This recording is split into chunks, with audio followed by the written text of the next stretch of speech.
Hello everyone and welcome. My name is Grimscythe and this is Stonehearth. This game has been in early access for quite a while and they are constantly working on the game from what I can tell.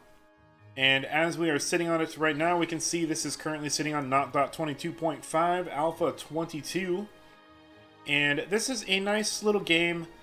It's, it's got some fighting in it, but it's mostly about getting in touch with your people and really making the game feel alive and really caring about the people that you have in your village. It's pretty much your typical style village building game, and we're going to have events that are randomized and happen over time. We'll start with a procedurally generated map, and we'll work with the environment as best we can. This game also has a neat little class development system that I like about it. Similar to some games where you will put a different tool or weapon on, and then you become the class for that, and you can not you, but the character that has that equipped will gain experience towards that class, and as they develop, they can use that experience to level up, and then from there go into more advanced professions through a combination of experience and possibly cross-class, but I think it's mostly just straightforward single-class stuff. But that's a little bit of the details. We can build our own house, and we can do farms and stuff like that. But I'll let you see that as we progress through the game. So I'm going to be starting a new game. So this is the story of a brave band of settlers from... So we get to choose what our path is going to be here. And we can start with the Ascendancy or Raya's Children. The Ascendancy, earnest and hardworking, loyal and well-rounded, citizens of the Ascendancy chop, build, and farm, confident that the known world is theirs to inhabit. Whereas children, the people of the desert learned early that to survive they needed each other, and preferably as many others as they could reach. Now visitors find them generous hosts with access to goods from all over the world. So it seems like to me, Raya's Children's more about trade and prosperity, and the Ascendancy is more about really sticking to their own as best they can, and building up the land and using the land as best we can to use farms and possibly animals and stuff like that, which we can also do. We can do some shepherding, which is one of my favorite aspects of the game, is the farming and the shepherding, which is really cool. Alright, so I'm going to go with Ascendancy. This is the story of a brave band of settlers from the Ascendancy, a prosperous and industrious kingdom. Seeking new lands and adventure, they set off to... And we're going to go to Temperate because I believe that's, it's the default home of the Ascendancy and it works best for the Ascendancy, so we're going to go with that. Alternatively, there is the Desert, which is going to be more rich with minerals and rocks. And obviously, the Temperate is going to be more filled with water and trees, but either way, you can make it work. It doesn't have to be any particular way. We are going to select just a normal difficulty, as I'm not super great at this game yet. I've played it a bit, but I don't want to get destroyed too early on. I want to learn the game a little bit more. And it's been a long time since I played. There's a lot of updates that have happened since I've last played. Alright, so, seeking new lands adventure, they set off to Darkmoor Forest, a location that is sure to be an inspiring place to start anew. To select our roster now. So here, we get to develop our characters.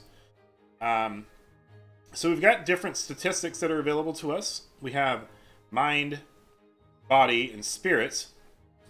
So body is going to...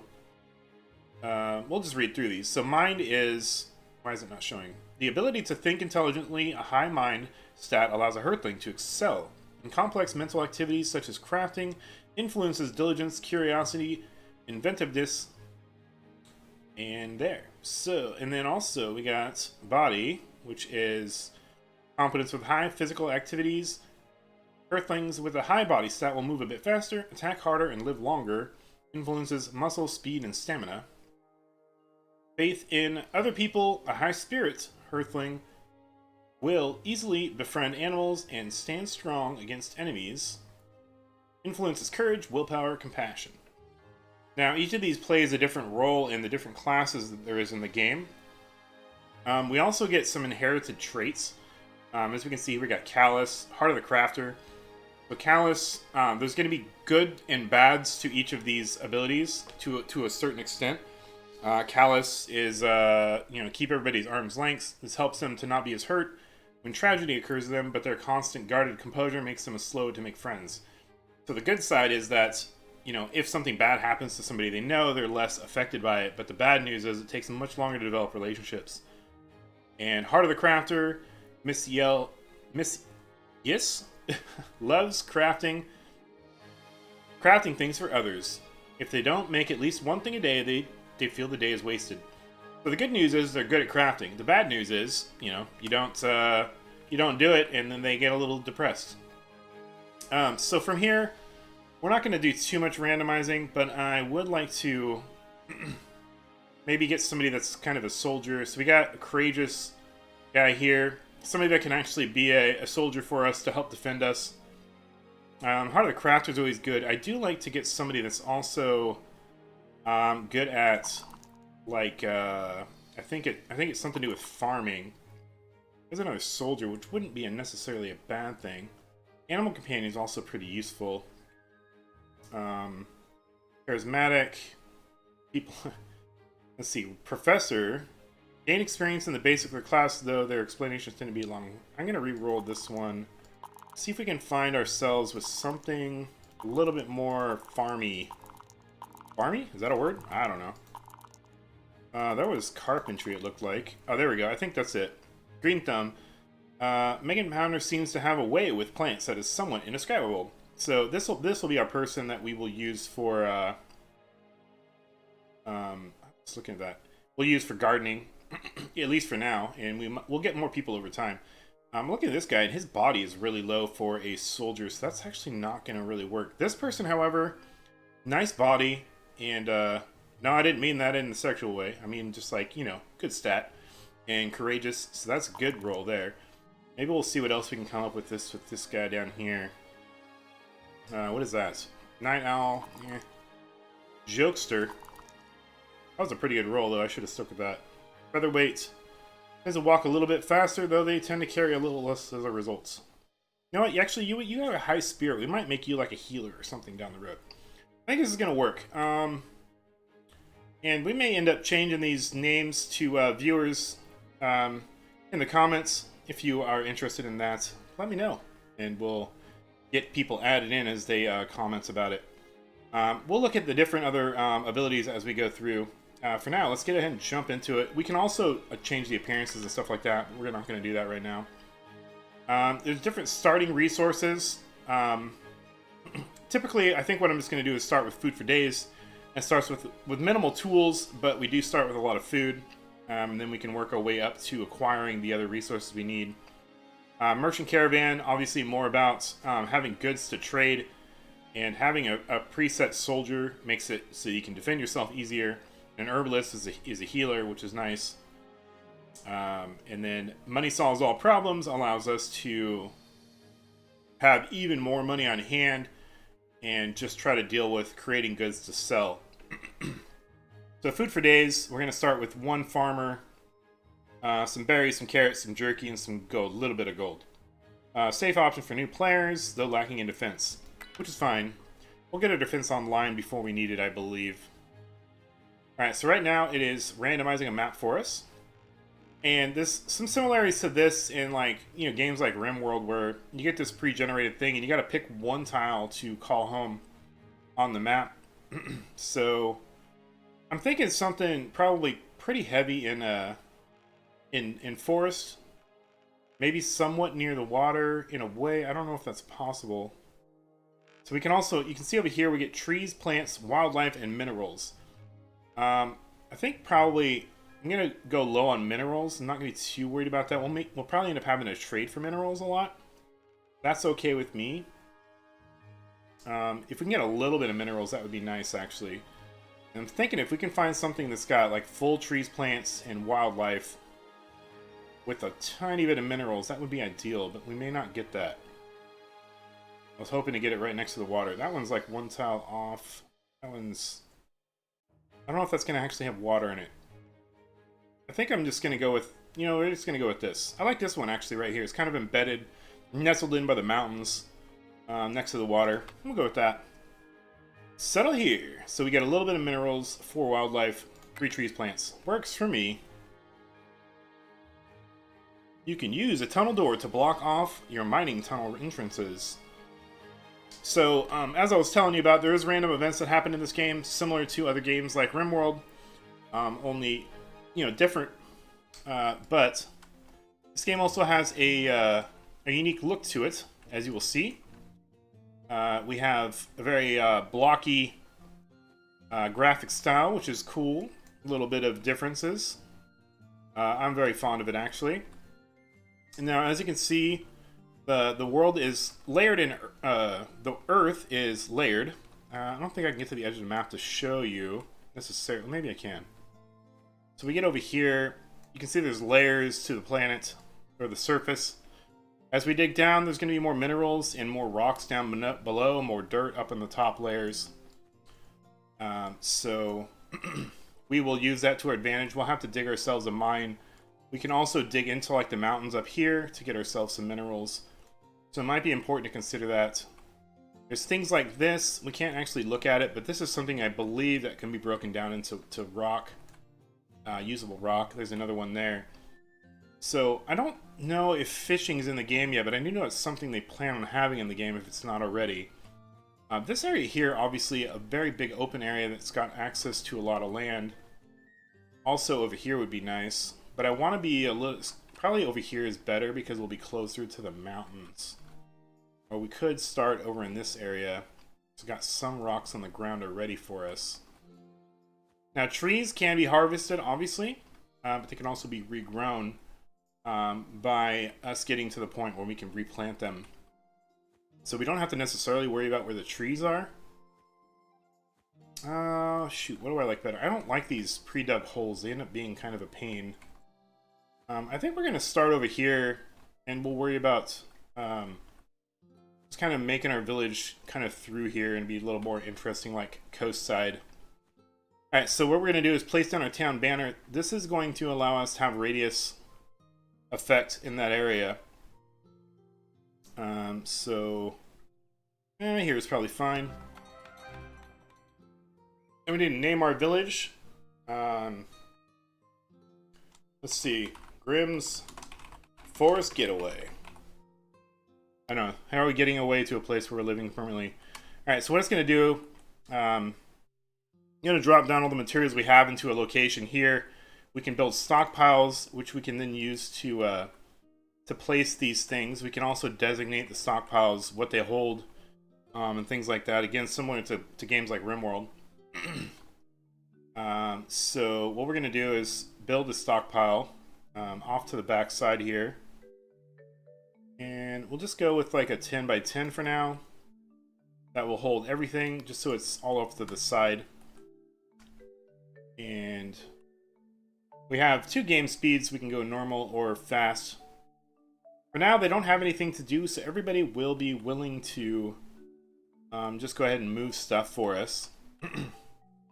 Look, a little bunny. I think the bunny is actually part of our family. Yep. So we can befriend animals. Lady Bean is befriended by Linone Farstrider. So one of these people is my tamer, or the person that has control of the little bunny. We don't really do anything with them.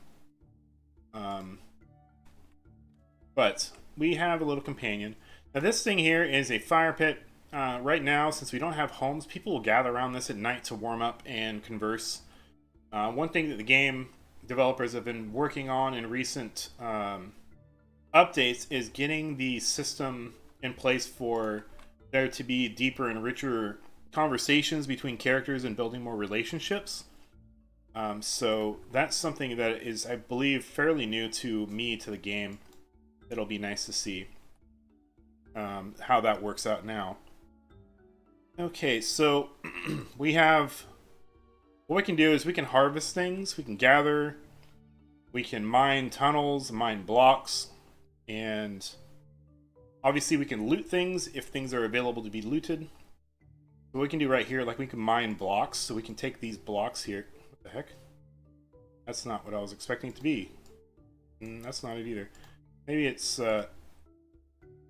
just this. Okay, there we go. Just gather. So we're gonna gather. I think these are different than they used to be. We're just gonna gather these rocks here, because rocks is something we don't have right now.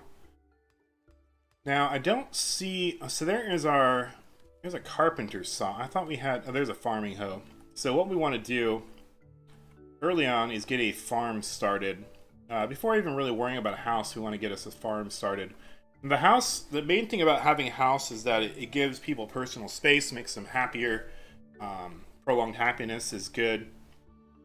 And that's something we'll definitely try to do, but we can't start right away with that. Building is very time consuming and takes a lot of materials to get done. Unless they've changed things. The last I checked, it's a pretty time consuming thing to do. But we can, let's see. Go in. What we're going to need to do is have somebody be the farmer. So we're going to need to look at our people. Let's see. How do we get more detailed information on our people? Let's see. All right, here we go. So there's our citizens. One of them had the farming green thumb trait, so that's the person we're going to do. So it's Megan Pounder. So what we're going to do is change jobs. Since these things are available on the ground, we can just pick from here. And we can approve that job, and they'll go grab the tool they need to become that class. Now, if we didn't have the tools available, they wouldn't even have that option on the menu there. We can also get a carpenter, which we're going to need to fashion wood blocks and stuff like that. So these guys are actually conversing. This is a little bit more intricate than it used to be. Talking about rocks. Look at rocks. We like rocks too. Oh yeah. And kind of meh. So neat though. So neat that they worked on that. I like that. Okay, so how do we do a farm? So what we can do is we can do a zone. We can designate a farm. Now it's saying we require the farmer, but we're about to have one any second.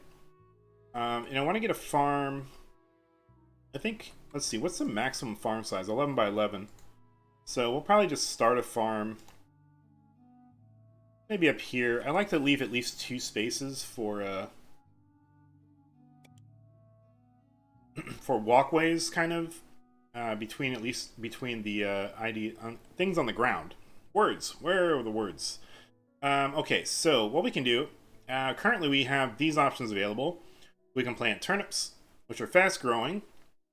They're not very nutritious or delicious, but they're quick. Carrots, they're pretty bland, again fast growing though. And pumpkins, big, round, and fast growing, but tasty it is not.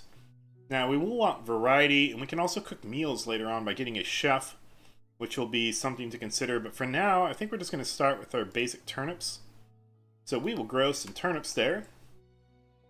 And depending on how good the farmer is, we can manage probably 1 or 2 squares, large squares per farmer. 1 for sure should be handled, no problemo. Now, as this person does this job, they're going to progress this experience bar, and once that fills up, they'll level up, and they'll get more proficient at the job, and they can gain new attributes, and new job abilities, I believe, can happen as they go up. I think these are preset what they learn, I believe. Yeah, so job opportunities. And so we'll see what happens with that when that happens. Grizzled Traveler approaches. Here's one of the events that happens in the game. I didn't get to click on that in time. There we go. So, embarkees, praise Sid. Here's something to get you started. 1 basket of berries, 3 rabbit jerky. Well, thank goodness. Thanks, friendly sir. You're very kind. Thank you very much. Very nice, Grizzled Traveler. Okay, so we got 1 farm down. That's going to start providing us with a little bit of food. I think what I'll end up doing is having a separate storage for... I'll separate out this to get food storage. So what I'm going to do is I'm going to clear out this here, have them harvest that up. And see, from there, I'm going to hold ahead and... So some of the things What we can do is design buildings. We can place pre-designated buildings. These are the ones that are built into the game as templates. And you can also customize your own. These may be... I think these are actually ones I've made myself through other games. It looks like it. I'm not sure which of these is the ones that are pre-made for the game. I think this is probably one of them. So basically, what this tells you with the template is what the materials are to build it. You can also pre-designate like furnishings and things like that to be in the template, or you can just build them naked and worry about adding those things in later. So another thing we want to do is get our carpenter set up. So we're going to decide who's going to be a good carpenter. So let's take a look at the characters, see who might be good at that. I don't know offhand what is carpenters good at,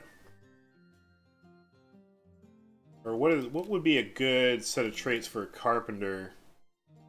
They're not going to be really talking to people much. Heart of the Crafters, never something you can really go wrong with when you're doing a job like carpenter. So we're going to go ahead and pick you. So change your job to the carpenter. Now the other thing we can look at here is you can see this is developed into a tree. For example, carpenter doesn't actually have anything, but if we're looking at like the farmer, like we promoted that one person to farmer, once they reach, does it say here? I don't know what, oh, it says up here probably. Once we have somebody at level 2, they can then become a cook. And then they can then prepare meals for the colony, which is a fantastic thing. The downside is that then they aren't farming, so you have to get a separate person to do farming. So you could theoretically, you could take somebody through farming. They didn't plan on being a farmer long term and get them up to the cooking status. And that would be good, which we'll probably end up doing in the future. But for now, we're going to go ahead and get this person to be a carpenter. And this here down at the bottom is just when they're regular old craftsmen. They'll do any general work that needs to be done. Now, something that we need with a carpenter, and we'll get this in just a second, celebrating the acquisition of their saw there. So we need to build a carpenter workbench. We're going to go ahead and craft one of those right now. So the carpenter will actually grab the materials, smack on a log, and bam, made a carpenter's bench. We can then take that bench and place it in the world somewhere down. We'll just start it, say, here. We'll probably have to reorganize this later, but just for now. Then they'll slap it down, and then from here we get a build menu. Alright, so here we can pick some other things. We can build a carpenter's workbench, but that requires to be level 2, and that gives you access to better recipes and stuff like that. Now, one of the first things you can do is you can build log piles to store more logs. If that's something you want to do, you can build small crates, which allows us to store items. The nice thing about that is we could take, like, you know, some cooking ingredients or something that we need at a particular workstation and store them in the box right next to the workstation so that the worker doesn't have to travel so far to get the things done. And then there's other things here that we can craft: furniture, beds. Obviously, a lot of different things here is going to be involved with building a house. Windows, doors, things like that. Those are all things that a carpenter will have to be part of, at least for now. Later you can do stone, and I believe metal even later as well. But one of the early things that's good to do is to just make some crates for some XP so we can start leveling up and get that extra thing unlocked. So we can make like 4 of those. They only take 1 log each, and then we can craft. And then that person will go grab wood and make logs, or make boxes, and then we'll start laying some boxes around. But that is all the time I have for in today's episode. I hope you all enjoy this. This is a pretty fun game, and as we get more into it, there'll be a lot less explaining and a more just getting into checking out the features of the game and seeing what the game has to throw at us as far as events go. There's going to be some goblin attacks and all sorts of other goodies that'll be interesting and fun to deal with over time. And there'll be a lot of happy moments and sad moments, I'm sure, in the future. But for now, thank you everybody for watching. I really appreciate it. And I will see you all in the next video. Bye-bye.